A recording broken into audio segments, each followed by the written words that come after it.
Hello everyone, this is Cole and this is my corner. This time I will be talking about A Course in Miracles.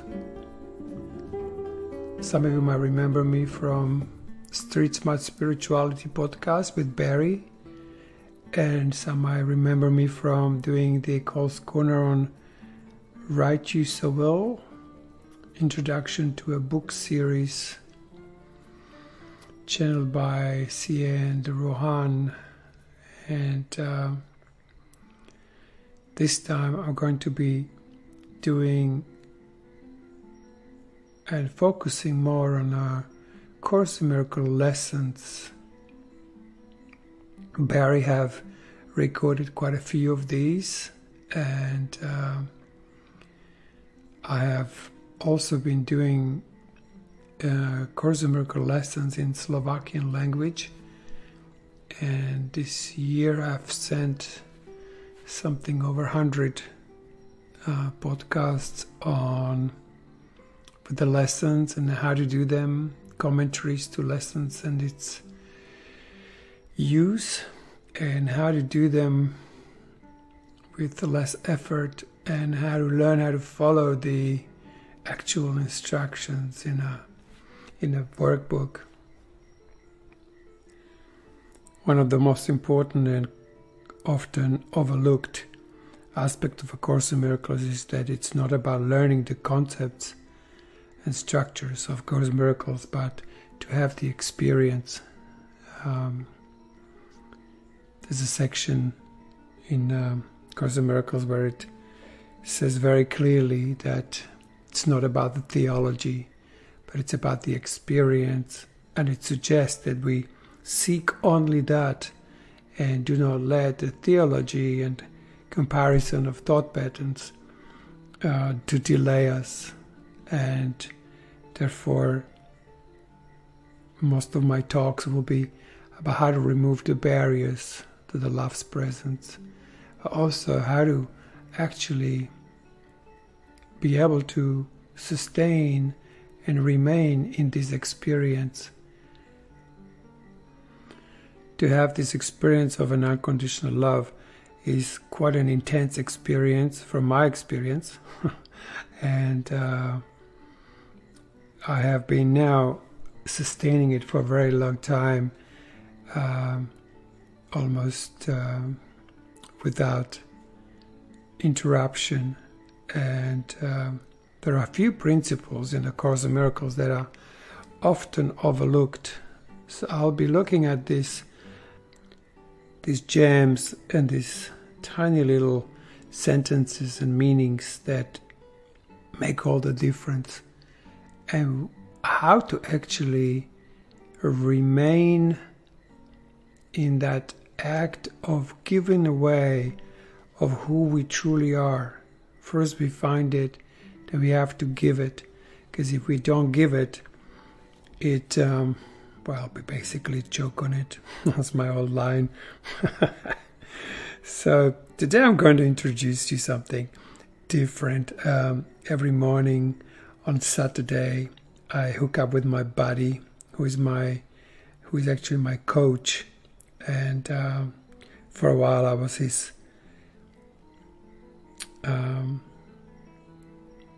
Course in Miracle coach, and he became now my fitness coach. He's a very strong man, and he inspires me to stay fit and strong and healthy.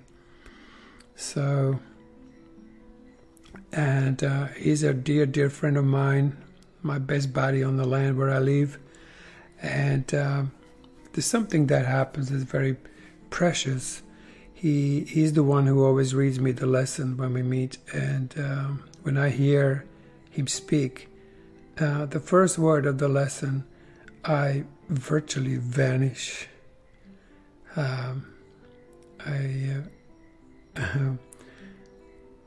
Yes, it's beyond description and beyond comprehension, even myself. It's like something like when two or more gather in my name, there I am kind of experience. I don't know how he does it. What I did this morning, I actually recorded him reading this lesson. And so what I'm going to do, I'm going to actually introduce my friend Kashi, and he's going to read us the lesson 93 that he opened up to. And after he recorded it and I listened to it, I said, oh, I think we might be doing this from time to time. And so maybe it will be the part of the Cole's Corner that Kashi will be reading us the lesson. So before the further ado, here is my buddy Kashi, and Saturday morning, 8 o'clock, with most delicious coffee and a lesson of A Course in Miracles. Lesson 93. Light and joy and peace abide in me. You think you are the home of evil, darkness and sin. You think if anyone could see the truth about you, he would be repelled, recoiling from you as if from a poisonous snake. You think if what is true about you were revealed to you, you would be struck with horror so intense that you would rush to death by your own hand, living on after seeing this being impossible. These are beliefs so firmly fixed that it is difficult to help you see that they are based on nothing. That you have made mistakes is obvious. That you have sought salvation in strange ways, have been deceiving and afraid of foolish fantasies and savage dreams, and have bowed down to idols made of dust. All this is true by what you now believe. Wow. Today we question this, not from the point of view of what you think, but from a very different reference point, from which such idle thoughts are meaningless. These thoughts are not according to God's will. These weird beliefs He does not share with you. This is enough to prove that they are wrong, but you do not perceive that this is so. Why would you not be overjoyed to be assured that all the evil that you think you did was never done, that all your sins are nothing, that you are as pure and holy as you were created, and that light and joy and peace abide in you?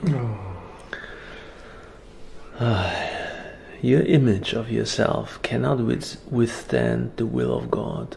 You think that this is death, but it is life. You think you are destroyed, but you are saved. The self you made is not the Son of God. Therefore, this self does not exist at all. And anything it seems to do and think means nothing. It is neither bad nor good. It is unreal, and nothing more than that. It does not battle with the Son of God. It does not hurt Him, nor attack His peace. It has not changed creation, nor reduced eternal sinlessness to sin. Wow, that's beautiful. Yeah, and love to hate. What power can this self you made possess when it would contradict the will of God? Your sinlessness is guaranteed by God.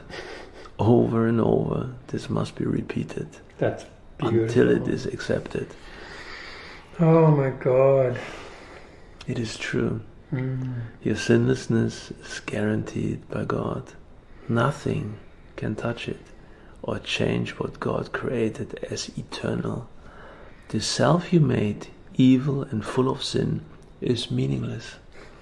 Your sinlessness is guaranteed by God, and light and joy and peace abide in you. Wow. Salvation requires the acceptance of but one thought. You are as God created you. Not what you made of yourself. Whatever evil you may think you did, you are as God created you. whatever mistakes you made, the truth about you is unchanged.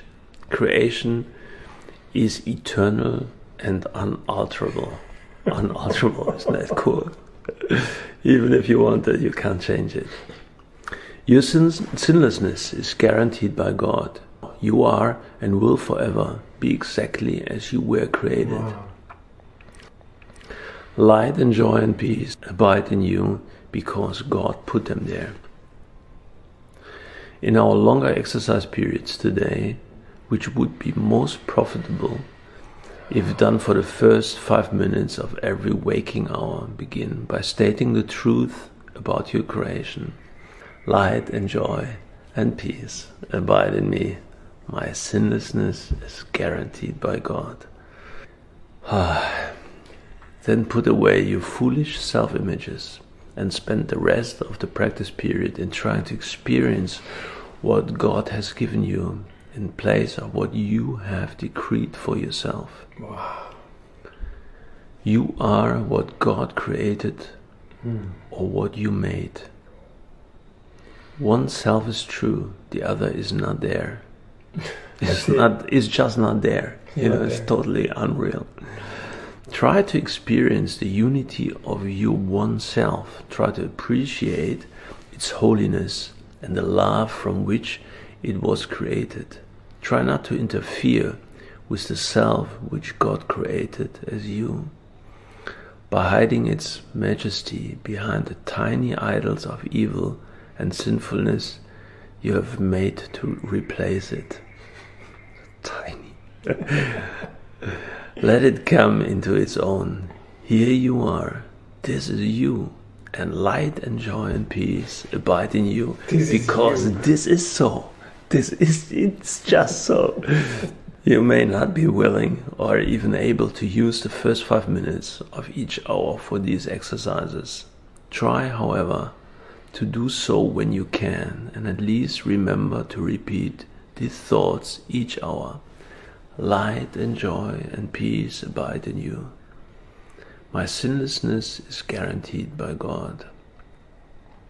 Then try to devote at least a minute or so to closing your eyes and realizing that this is a statement of the truth about you. If a situation arises that seems to be disturbing, quickly dispel the illusion of fear by repeating these thoughts again. Should you be tempted to become angry with someone, tell him silently, light and joy and peace abide in you. Your sinlessness is guaranteed by God. Beautiful. You can do much for the world's salvation today. You can do much today to bring you closer to the part in salvation that God has assigned to you. And you can do much today to bring the conviction to your mind that the idea for the day is true indeed. Light and joy and peace abide in me. My sinlessness is guaranteed by God.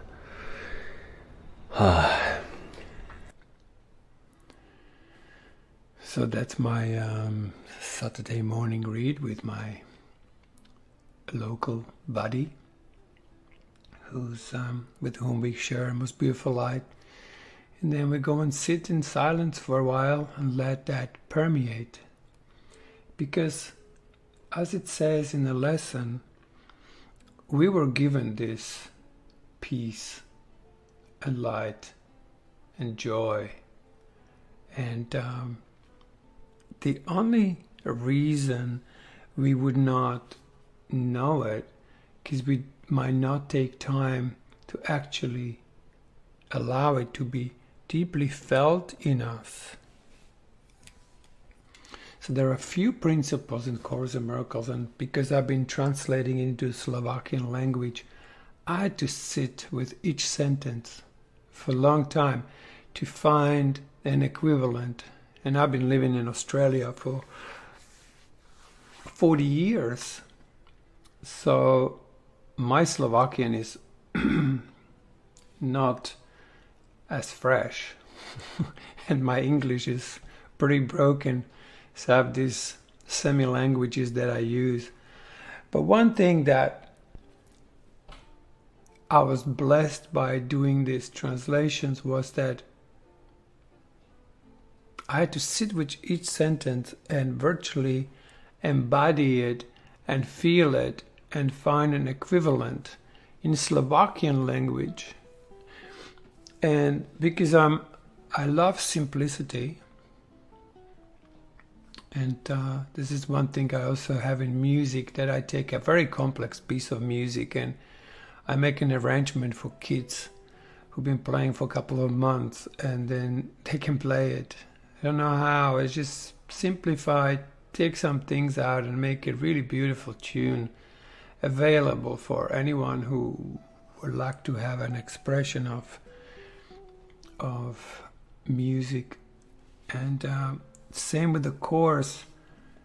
Chorus is written in a beautiful language, very Shakespearean. It's in an iambic pentameter. If you don't know what that is, that some of the lessons are, they have 5 beats, like ta-dum, ta-dum, ta-dum, ta-dum, ta-dum. I feel the love of God within me now. There are lots and lots of these sentences that are part of the lessons that are in this rhythm. And in the West, we are so used to the 4-beat, you know, doop dum dum dum doo dum dum dum. Hey, all the rock music, lots of classical music, and you know, it's in that beat. But this is 5th beat, 5 beat, so it kind of dislodges the mind from its fixed position, which is the exact line from A Course in Miracles. And that's exactly what A Course in Miracles also is. It's to dislodge this tiny little bit part of the mind that decided to be the number 1. It doesn't like to be number 2. So, and that's all it really is doing. Course in Miracles is an undoing of what never was, because this mind is not connected to our whole self. So anything we think is just a tiny little separated self that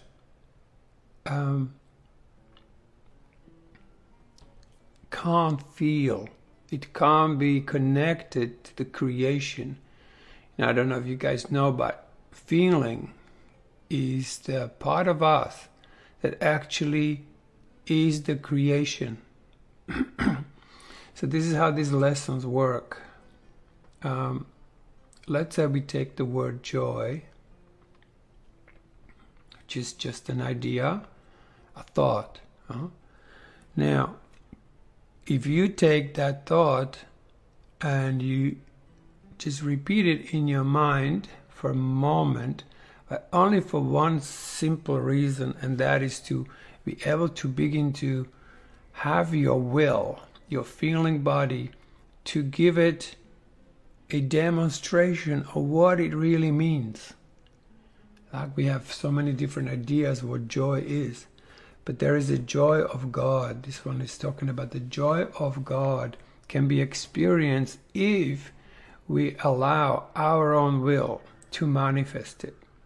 That's why the lessons say, in the lessons, Jesus says so many times, repeat the lesson or the title to yourself slowly. And when you do that, you begin to experience it, which will bring me to another part, which I'm going to be talking about a little bit later, about how important that experience is. You know, to return to forever, you know, to the eternity. We need to remember that we are not time and space associations. We're not this tiny little something that disappears and reappears and disappears and reappears. We are a eternal being, And to find that in ourselves, it's what really the enlightenment is. It's what awakening is. But to wake up is just the first phase of it. You wake up to the fact that there is more to you than this tiny little mind. When that part awakens, you will get to feel more, and then you will see that the importance of feeling in transformation is paramount.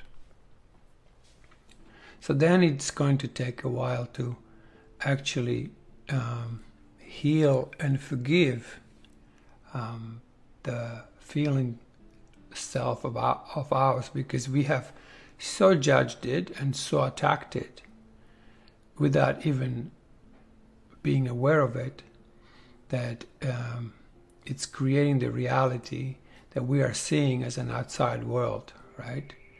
And it's only, that's why the outside world is an illusion, because we are seeing it wrongly. So we condemn our feelings to labels. I'm feeling like this and that, and you tell me a real story about how you're feeling, and then or how some situations make you feel, but to actually get in touch with the feeling, the real one feeling, is often overlooked. So if you take this word joy and you maybe for a moment bypass all the unforgiven feelings, and you simply step back and you ask your will to manifest that word for you, it begins to be born in you. It's going to be like nothing you've experienced before. If you have, it's not it.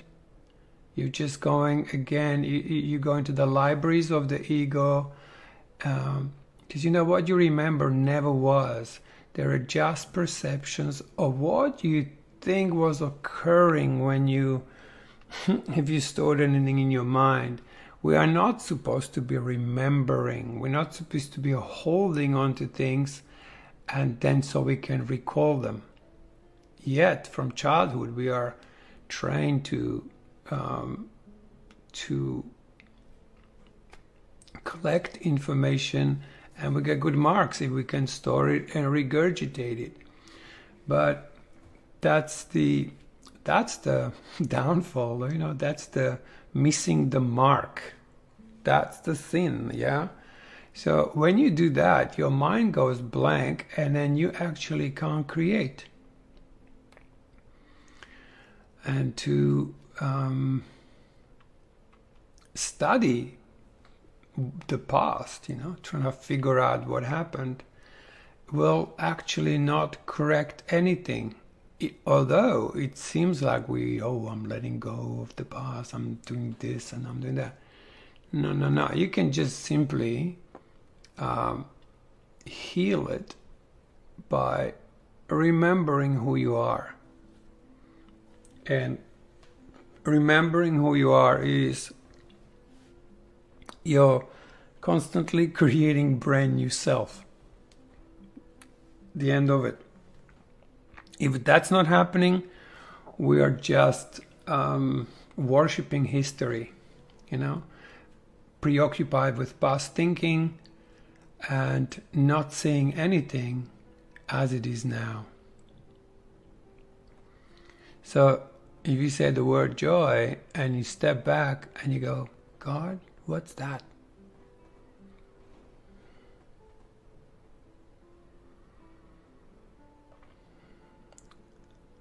And then you might, if you're relaxed enough and your mind is blank, not thinking, you begin to feel something reverberating in you as a brand new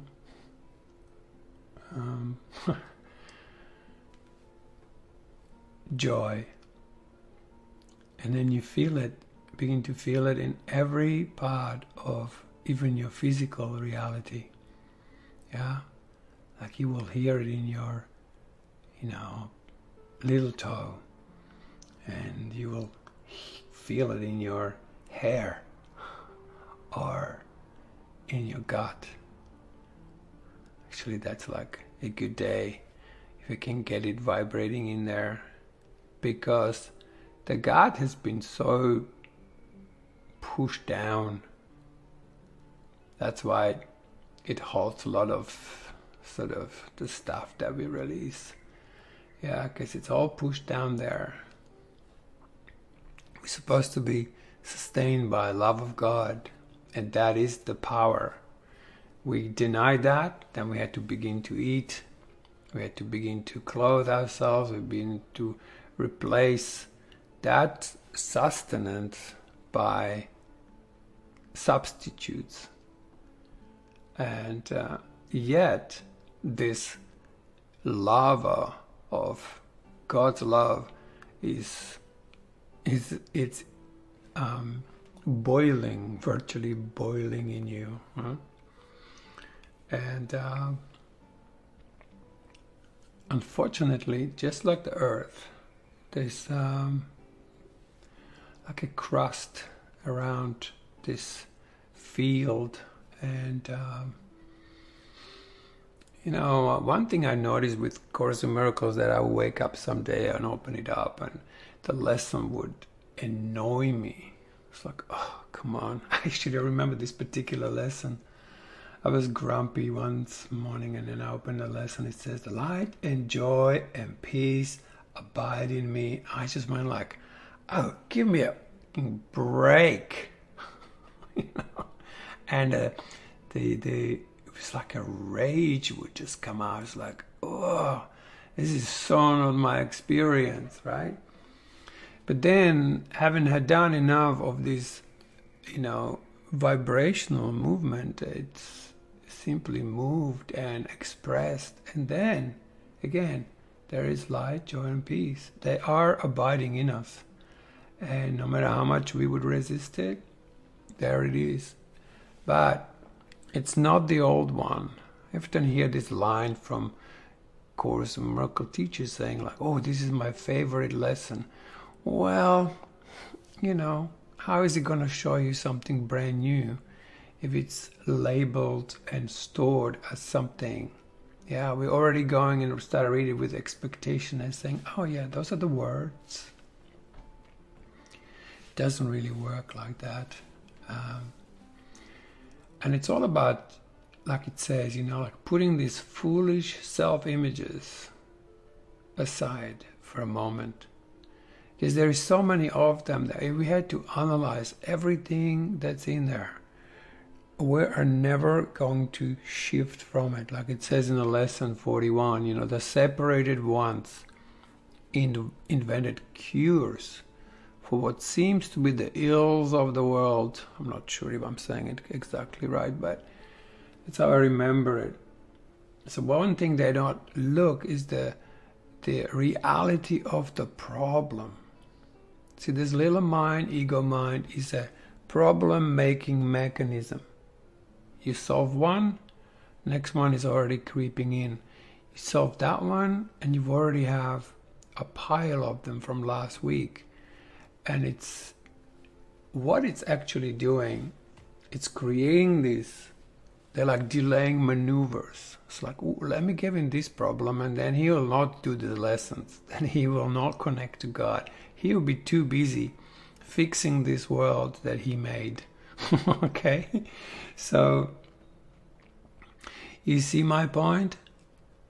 And then, just to return back to the joy, at some point, if you can feel it, and feel it, and feel it, and step back and not trying to feel it, but let feeling to inform you what it is, this joy will take over and will encompass everything that's you could be or know or are. it simply takes over. That is a true surrender when you can go, okay, in every moment, let me step back and let this joy lead the way. I step back, let the light, or let the peace lead the way. And then, if you begin to have lots of this light, it will push out everything that doesn't fit into this light. And so you will get in touch with what seems like a negative feeling or negative situations. But you know now not to condemn them, because every time you condemn them, you're basically condemning your will, because your will is pushing this out and it gets mistaken. And instead of letting it pass through, like in the act of giving it away, we lock them. Yeah? And that's how the world perpetuates itself. The whole karma is virtually within you. And as you learn how to step back and allow things to express without being labeled and put it into some kind of descriptions or compartments,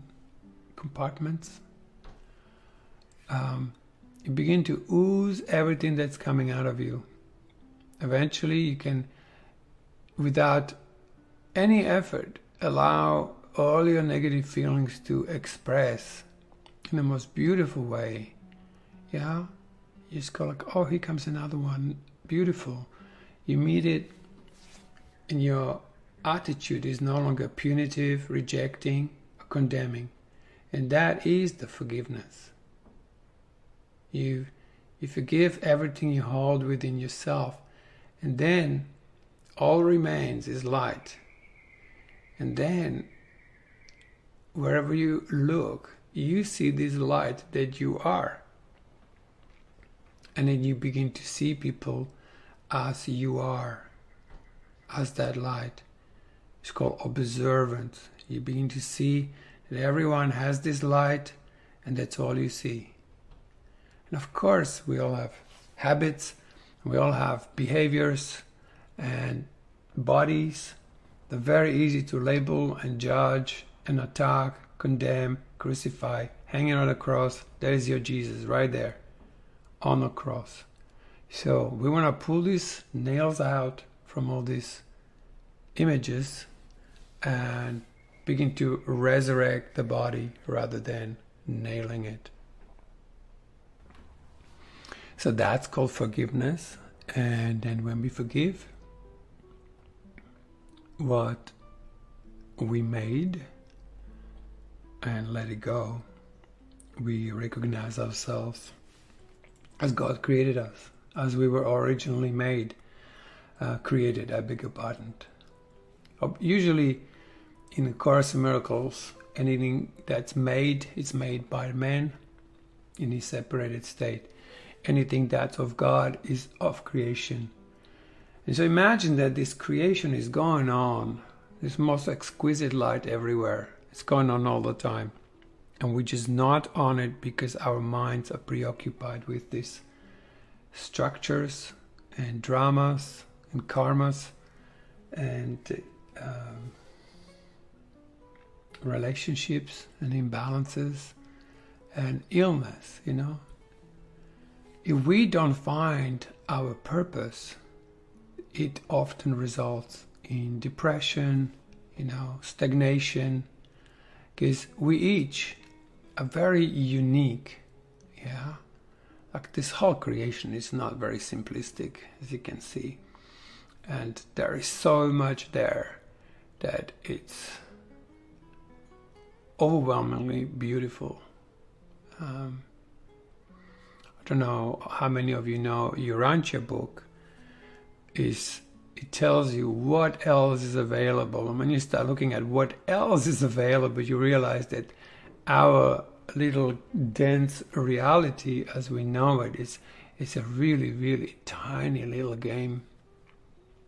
and we're just like the little larves, you know, in a state of some kind of awakening, very slowly, very dense, yeah. But there are other realities that are happening all around us, and we're simply not on it because our receptive centers are blocked up by judgments and condemnations and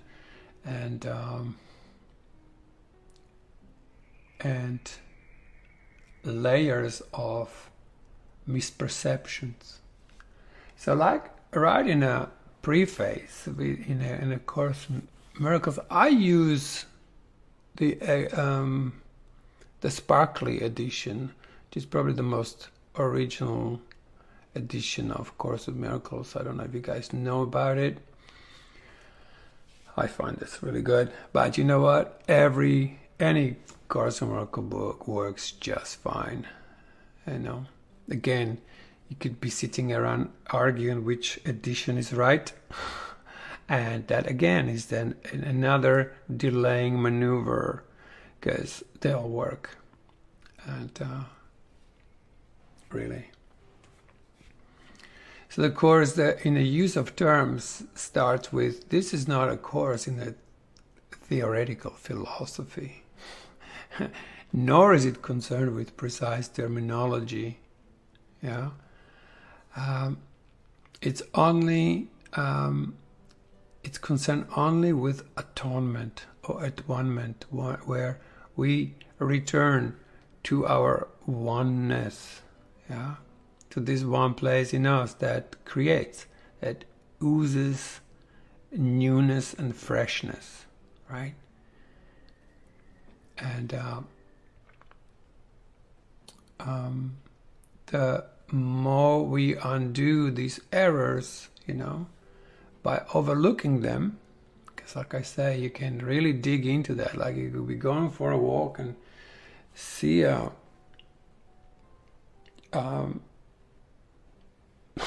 dog's poo, right? And go and analyze it and find out what the dog ate and whatever. This is a crude example. But really, or you could just continue and enjoy the day. And I think there are many theories now digging into all sorts of things that are, in my and of course his views, basically are delaying maneuvers. They're not looking at the problem. They seeing the effect, and the cause remains unidentified. Lesson 23 explains this perfectly. It says, you know, first you need to identify the cause. What you're looking at when you see a problem, that's not the cause. That's the effect. You got to find the cause. And this is one of those gems that's often overlooked. You know, people see somebody doing something and go like, ooh, I'm going to forgive now. I'm doing my forgiveness practice. No, you're not. You're not forgiving. You're just playing with an effect. It's like there is a screen. You're the projector. You're putting in the movie. You orchestrated this whole scenario. And then you go and you try to change or forgive this thing on a screen. Yeah. There's a famous teacher that says, you know, for the last 15 years he goes onto the news and he forgives the politician. He's obviously not looking at the cause of the problem, because you wouldn't just do that. That's kind of circular. Like you forgive once. The main question is, do you want to forgive? That's the key question. Do you want to forgive, or you want to keep practicing forgiveness?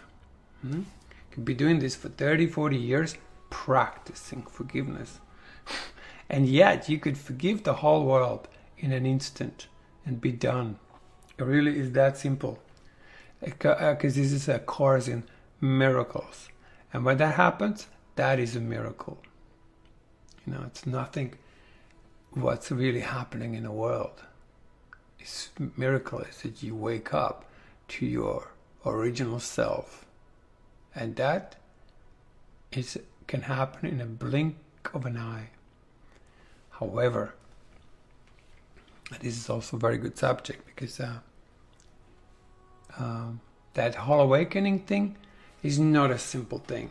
It's not like, oh, I'm awake, everything is just fine. No, you begin to experience yourself in the density of your body, and suddenly you're turning into light, and all the density is going to work against you.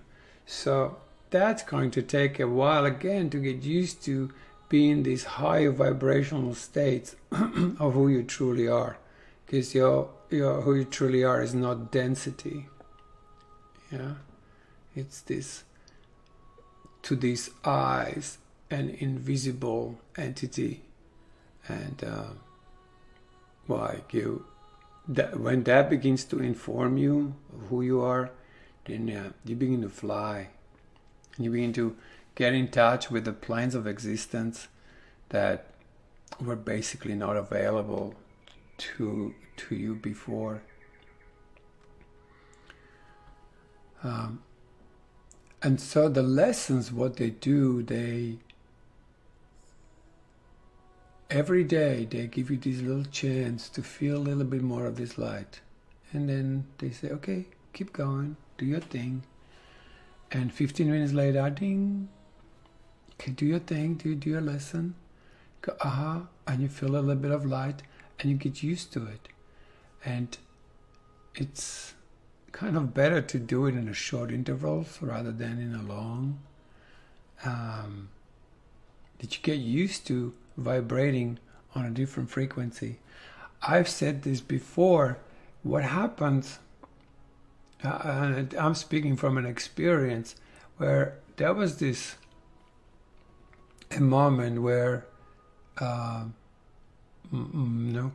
call as I knew it basically died. So that was my death. And all there was light.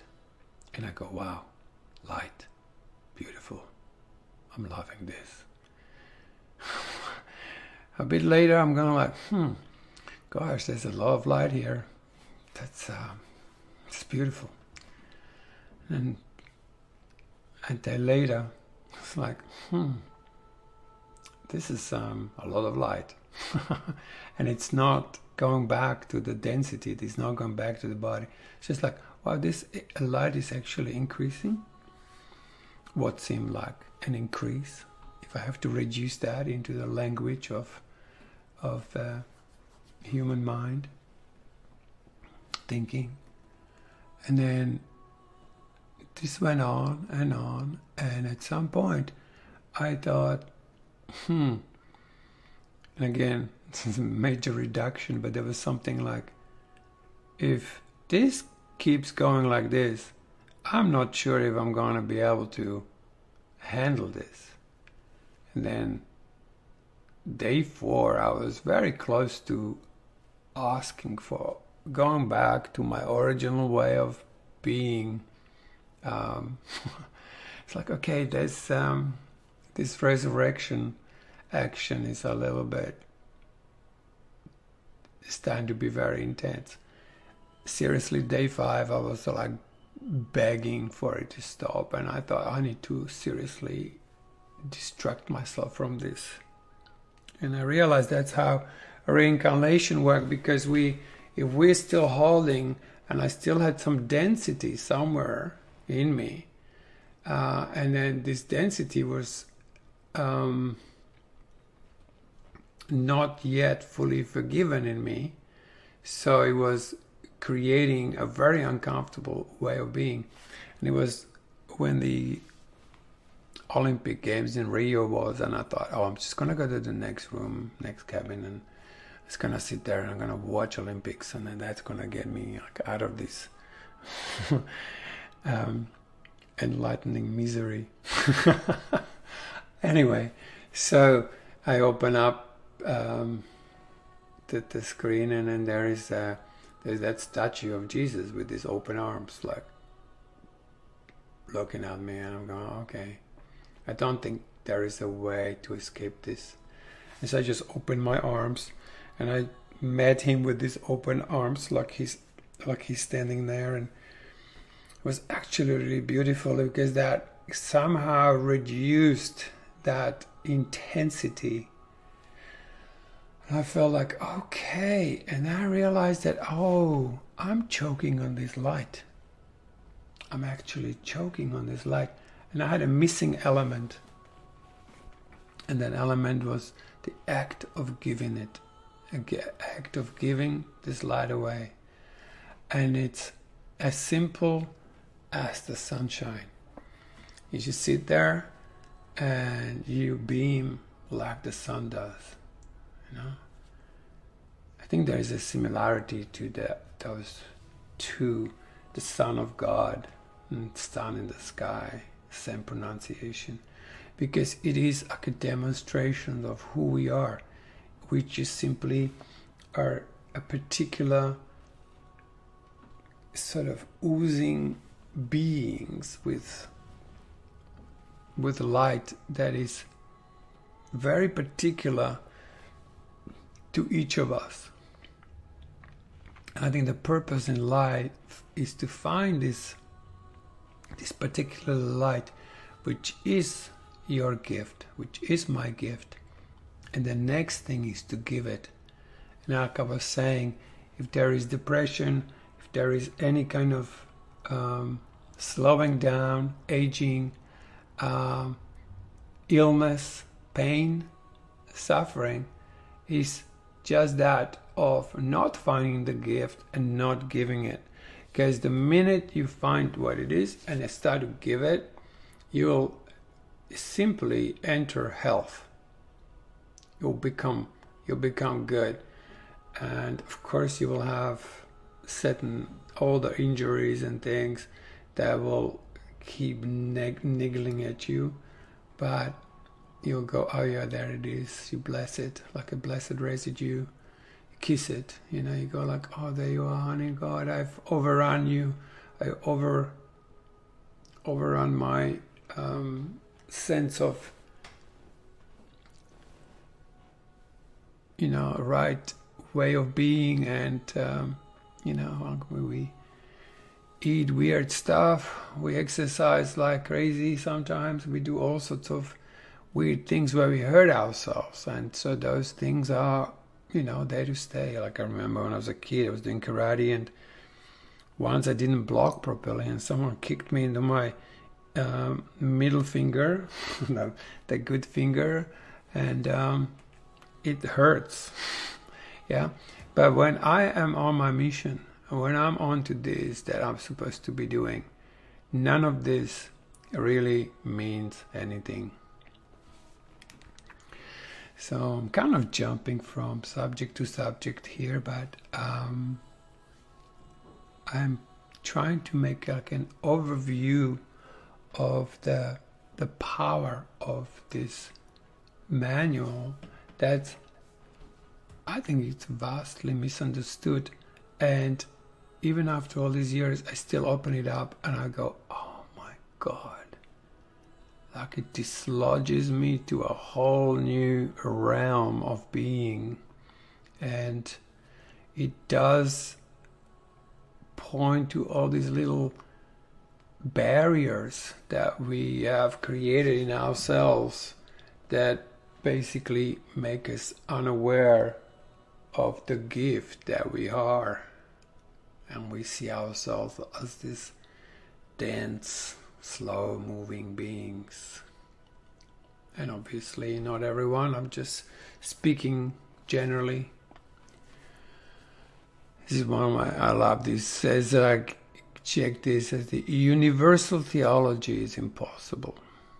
So trying to get some kind of agreement, because that which created theology is in itself unreal. To universal theology is impossible, but universal experience, what? A universal experience is not only possible but necessary. And it is this experience towards which the Course is directed. Yeah, to return to forever. Where you, through your own experience, not what this Course says. This Course just gives us a little bit of a support to this coming back to who we truly are. Yeah, it gives us a foundation, and it gives us a little bit of understanding how we, miscreate. Yeah. But it's through this direct experience, each of you, I have, like, you can just go, stop for a second and go, God, hello. And there, the body begins to fill with that connectedness of the united self that's never really separated from the source. Yeah. So if we are separated from our feelings, guarantee you're not home. You can't be feeling at home. There is a way where you can escape this and go into this kind of a haven that's kind of imagined. But you could sit in it, you can meditate in it, and then something comes and takes it away. Or later on, like they say, you can sit on top of a mountain and it's bliss. And then you come down to the village. And what I love about the Course, he goes, go into the village and practice Course in Miracles. Practice these lessons. See people differently. And next minute you see, and you truly see the Christ in everyone. And in that sense, you will remember God. Because only that way you can recognize God. Yeah? And you stop looking at what people do, and what people do is insane. Look at the world, right? It's just turn the news on, and it's pretty insane what people do. But that's not who they are. And so this is what, when you open this spiritual eye, E-Y-E, right? What eye? It's not your eyes. Actually, you begin to see with your whole self, and even physically you might almost get a feeling. Look, I'm mainly speaking my experience here, and I'm just sharing. I'm not telling anyone what to do, just sharing my experience. But it does feel like I am looking with my whole, even physical body has shifted into this like an elevated self of form, which then turns into this one eye, and that sees completely differently than I have seen things when I was using my eyes.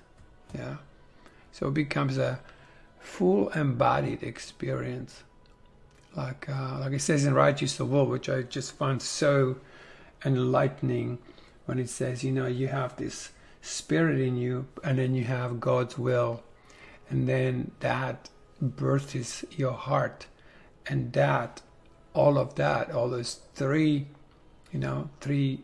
components will create a body, and it's either going to be a body of a dying person, or it's going to be a body of a living Christ. So in that sense, you are the second coming. You're the one you're waiting for. Is no one's gonna rock up. Jesus says it very clearly. So like, follow my way. Don't follow me. Maybe for a moment, but then follow my way. Say, I am the light of the world. Who? I. And then you're the savior of the world. You're the savior. He just gave us a little example. It's like, guys, this is how it works. Boom, boom. And then you go, okay, I got to do this. If you don't do it, you're going to be waiting for some dude to rock up. And, people have been waiting for a long time. And where is the parting of heaven and dropping all these amazing beings? Nowhere. And never will be, because it's not that way. It's simply not that way. It's you. That's the big, if there is a beginning, that's it. That's also the end. Alpha and Omega. There's many ways of seeing this. Yeah? It has to be the experience, right? Truth will correct all errors in your mind. Give a great example. When I was younger, I got into therapy and name it. I think I tried it. And just spent years trying to forgive my dad. And one day I run men's groups, and I sitting there and we're doing this exercise. It's like, all right, think of your dad. And that's a men's group. So it's a kind of dynamic, and say, hey guys, like, what was the gift that your father gave you? You have 5 minutes, so close your eyes. And what was the gift? And I thought, oh God, I've got 5 minutes, maybe I'll do it myself. And then, like, within a second, this being have virtually incarnated into me that was like my dad. And it was so magnificent, and it was so beautiful. It was so left me speechless. And in that moment, I have forgiven anything that ever happened with my dad, because I saw him as who he really was. But what really happened in me, something have corrected the errors I had made about my dad. And no matter how much I analyzed it, and how much I screamed about it, and how much I moved, and it was that when I saw him for who he truly was, that have completely absolved me. I think that's the right word. I was absolved from this, carrying this wound, or, and so forgiveness is often a brand new thing. It's not what we think it's going to be. It's not necessarily, it's like, okay, now I'm going to go and forgive this one or that one. Something occurs, we remember who we are, and we go, oh my God, I made this all up. I forgive myself. Boom, done. So, in a blink of an eye. Yeah. But like I say, a purification is also necessary. So a little bit of a readjusting of perception and training of the mind, which this Course in Miracles is brilliant at, is necessary to prepare the ground for this awakening. He even says it somewhere in the Course, like, I can't give you your heart because your minds are not ready. Your own hearts are not ready. I can't show you that yet, right? And I totally agree with that, because when I had that experience, it really was like after 5 days, I was virtually on my knees begging for this to stop. Yeah? So, a little bit of purification, a little bit of movement. But again, the danger is getting stuck in some kind of long-term thing, like 15 years in therapy or something. Yeah, that can really take away the direct experience. Analyzing the delusions of what mind made up, and it's so much of it that it's got virtually no end to it. And so it is, like he says here in the use of terms, it is first about overlooking the error. Because when you overlook the insanity, you remember who you are. Yeah, when you see the Christ in a brother rather than the judgment that you layered up on him or her, that will make you to forgive. When you see of the truth of who you are and you compare it to what you made, you definitely make the choice for who you are than for what you made. So that is really the removing of the barriers, the structures and constructs, and as you let it go, you will just see this, blessed residue simply just dribbling away, and you just kiss it goodbye, and you just find yourself as God created you, and then you see everyone else that same way. Yeah. There's one section here again that really stresses the importance of your direct experience to truth. Yeah. The ego will demand many answers. This course does not give. It does not recognize as questions the mere form of question to which the answer is impossible. Right? The ego will always want to ask questions. What about this? And then you tell it, and it goes, aha, yeah, but what about this? And that's how it maintains itself, right? So the ego may ask, how did the impossible occur? Like, how did we end up like this, right? And to what did the impossible happen? And it may ask in many forms, yeah? Tell me who you are. Blah, blah, blah. Yet, there is no answer. Only an experience. Seek only this, and do not let the theology delay you. So I guess the purpose of these talks would be to just keep pointing to the crème de la crème of Course in Miracles, what it's really, in this, I don't know how many, 1,500 pages manual, that in every sentence trying to point you to your true nature, that where is that gem, where are those little lines that speed this process immeasurably.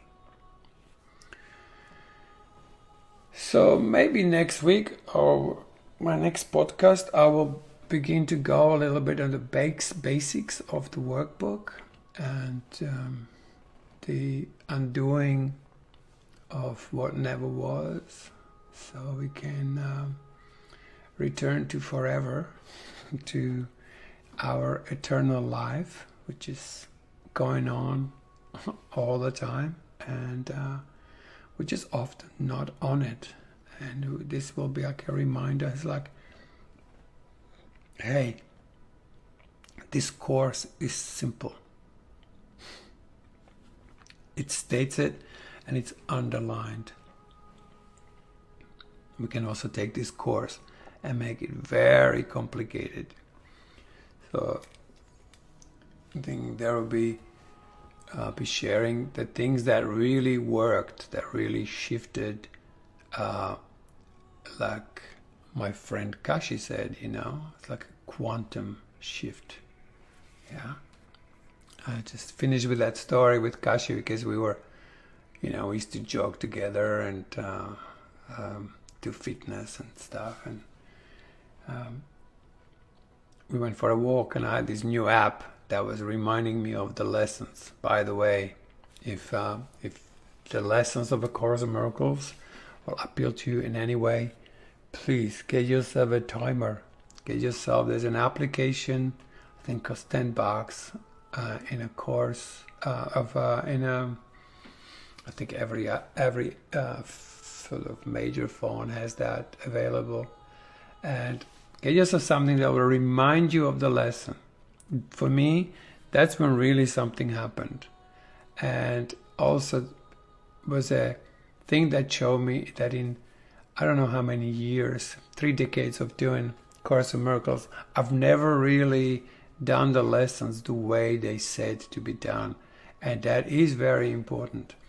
So I would, walk around and be in a situation, talking to people, and then suddenly there was this tiny little voice, little sound is been tiddly-doo.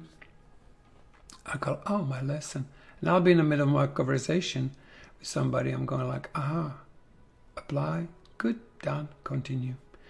They wouldn't even hear it. They wouldn't even notice it.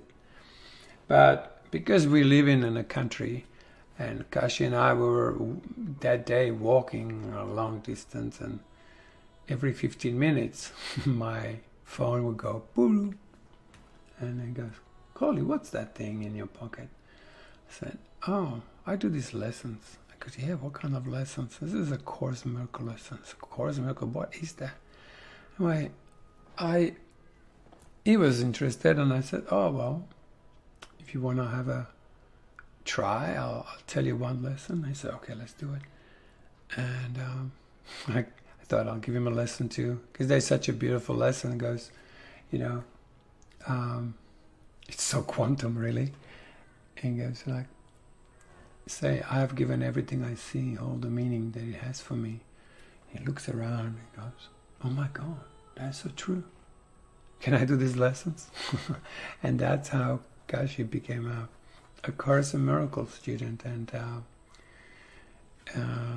we delight in each other's company. It's like where two or more are gathered, there I am experience. Every time he begins to read, we simply get taken into this wholesome reality of being in unity with God. And so thanks for listening, and I'll be sharing with you how to do these lessons. So some they can be overwhelming, they can be a bit complex, they can be not making much sense, and I'll tell you why they're not making sense.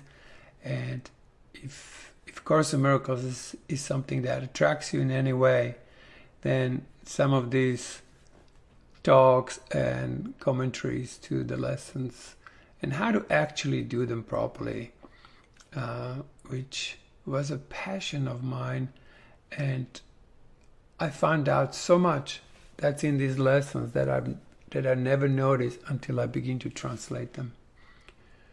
I go, oh my God, this is actually telling me to do this and this and this and this, and I fully missed that for years. Just thought, oh yeah, lesson. I know this lesson. No, you don't.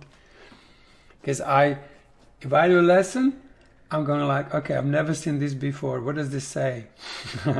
And then it can work on me. But if I'm a preconceived already, and I've projected all those things that it said last time, which I didn't get, I will get the same result. So it's about seeing everything fresh and new. All right, guys. Well, thanks for listening. And I made a guitar song at the beginning, and I'm using all of my recordings there in the background to keep this even more musical. Because I think it's very musical, and there is a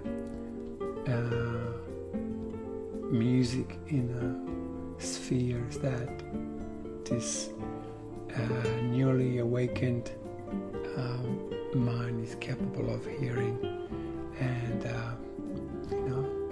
it's just